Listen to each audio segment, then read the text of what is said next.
Stand-ups. This is one of my favorite topics to talk about because what you'll learn will definitely make your work stand out from most other people's, including those you work with.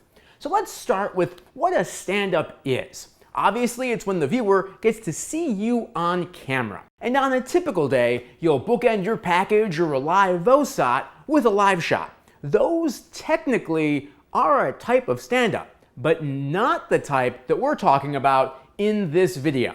The portion of your actual package where the viewer actually gets to see you is what we're really defining here as your stand-up. Stand-ups are pre-recorded. You do them while you're in the field getting your other video and interviews. Live shots, on the other hand, are what the name implies.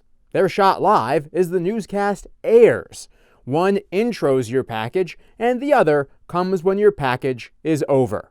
You only have one chance to get a live shot right. A stand-up, on the other hand, you can record as many times as you want to. And with that, there are 4 reasons to do a stand-up. The first 3 are practical, and the 4th is a bit of reality. So here they are. The first is demonstrative, when you demonstrate something for the viewer. The second one is what's called a bridge, and that involves you popping up on camera because the story is about to take an abrupt left-hand turn, and your presence on camera visually signals that. It visually signals importance. It's complemented by the information you tell the viewer, guiding them through that transition. No B-roll is the third reason, and is simply that after writing your package, you all of a sudden realize that you talk about something in your voiceover track that you don't have video of. But those details are vital to the story and must stay in the package. So you'll do what I did and shoot a short, single-shot stand-up. The 4th reason and final reason is that your news director may ask you to do them so that you're seen on camera more. This happened to me more than once because I was always someone who cut myself out of stories to buy more time for an extra soundbite or a moment that added to the story. One thing I was sometimes known for was being a reporter who didn't care if he was on television.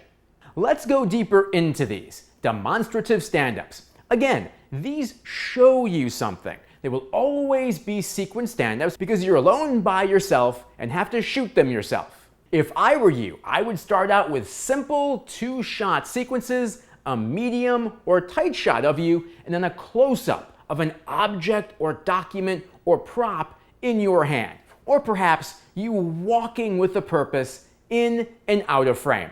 I got really into these in my career and would shoot sometimes 5-shot sequences or more. Here are a few examples. The first one is quite advanced. I poured water into 10 cups to illustrate a bar graph, because if I could organically show something in the field that would be a graphic, instead of having to dissolve to the graphic itself, I like to do that. And in fact, here is that graphic I could have used. It would have been boring. The water cups are a lot better. Plus, this shoot was in the middle of the morning, so I definitely had time to shoot a stand-up like this. And this may very well be the time to open a water park, because the North Central Texas Council of Governments recently came out with its top 10 list of cities with the largest growing populations. Burleson made the list, coming in 10th. This second one was shot to illustrate that a proposed high-speed rail line between the city of Fort Worth and Houston, Texas would get you back and forth to either city 3 times faster than by car. If the Fort Worth to Houston line gets put in, the trains can hold well over 1,000 people and travel at 205 miles an hour. And get you to Houston in roughly 90 minutes or less, which is 3 times quicker than by car. This last one here was shot at a place called Possum Kingdom Lake, where there can be bad wildfires, as there were that year. The Possum Kingdom Chamber of Commerce says it doesn't know how much business was lost, primarily because the fire damaged mostly homes, like in Hog Bend and Hell's Gate. Damage the chamber says you can't see from the lake. I thought it would be a good idea to show viewers the map in a creative way versus having our graphics team back at the station make a map. Now, bridge stand-ups. These are crucial when your story is about to change direction. In order for your viewers to follow you, you have to be their tour guide. One example of this is when I covered the artist Dale Chihuly, who's a famous glass artist. All of his installations are one of a kind. They can be found all around the world, both inside galleries and outside locations. And this particular one was at the Dallas Arboretum, which is outside. One of my managers wanted me to ask Chihuly's people if they're prepared for Texas storms, including hail. Basically, I was asking if the glass was strong enough to survive a Texas hailstorm. What was interesting is that Chihuly has made installations in the tropics, so you would think, yeah. And one of the PR people took the question in stride and did admit that Texas has some wild, wacky, severe weather, but that overall was confident the glass would be okay. The one thing I can say we have not yet encountered, and hopefully we will not in the next 6 months, is golf ball sized hail. But we have weathered hailstorms, we've been through hurricanes. Either way, the first 45 seconds or so of this package was all about the glass sculptures around the Arboretum and getting exciting reaction from patrons. Now it was time in the story to bring up the weather, and I wanted to do that with a stand-up. So I went to the Arboretum's restaurant and asked them if they happen to have any ice, because after all, hail is ice. With it, I put together this stand-up. Right now it's 82 degrees outside. Here's ice melting in my hand. Now North Texas is known for severe weather, so I asked, can these sculptures withstand our shattering hail? And here's a quick follow-up for you that took place about a month later. There was a bad hailstorm in Texas, and the glass sculptures that were blooming like flowers or that looked like a professional baseball player's catcher's mitt acted like such and actually broke. So I was sent to do the follow-up story. And it turns out that Chihuly is always prepared for the glass to break. Replacement parts are kept at an undisclosed warehouse and then secretly couriered to the installation in the event that one breaks. Now let's talk about not having any B-roll. It's the best reason to do a stand-up because a single one-shot stand-up is easy to shoot under deadline.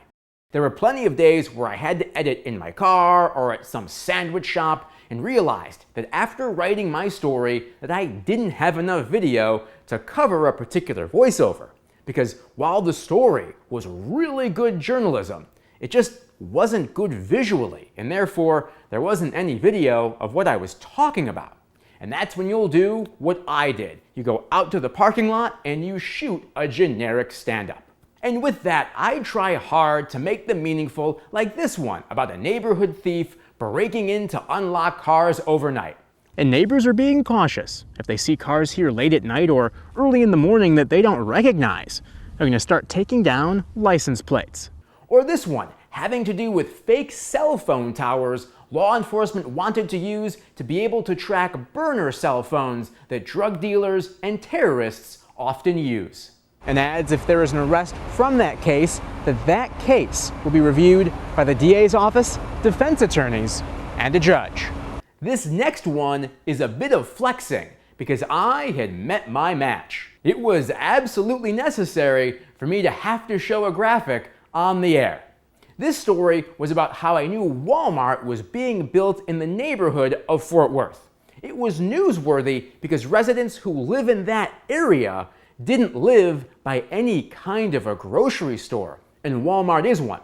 In fact, the closest one was a full city away. Not only is that a lot of drive time for them, but the city of Fort Worth was losing out on sales tax money from selling food because the people who lived in that Fort Worth neighborhood were going to have to go to other cities to grocery shop. That's financially bad for any city because you want the sales tax dollars from your own residents to stay in your own city.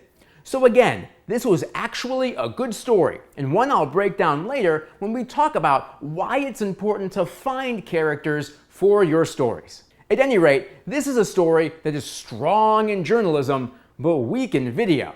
Because while the development was a done deal, and the tenants of this shopping center had been named, including Walmart, as you can see here, the only video was this barely broken ground that's really just a field.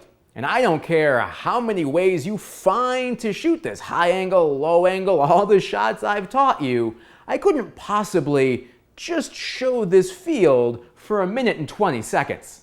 Also keep in mind that drones didn't exist yet.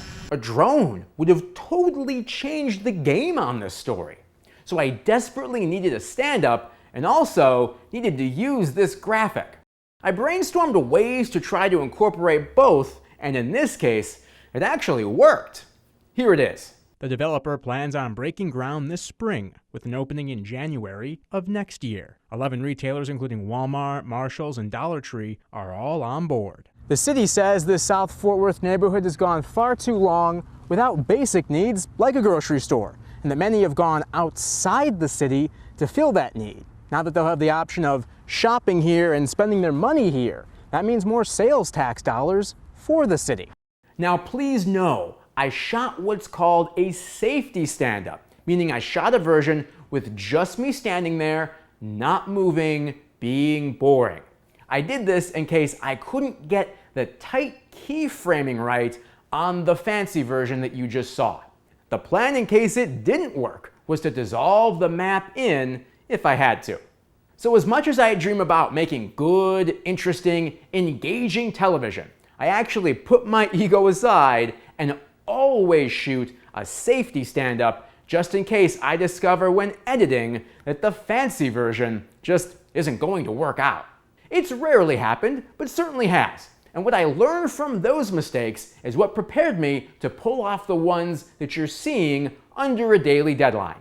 Sometimes I'd make it a bit of a game, and some weeks challenge myself to have a stand-up in every single story. Now, some were okay, but some were really good. And one thing I learned is that you can pretty much take any topic and make a 2-shot sequence stand-up out of it. Hopefully you've gotten some ideas from these. There's a video below on how I shoot sequence stand-ups on my own, and the one that you'll see is a feature story about a wine shop. As always, if you have any questions, please let me know.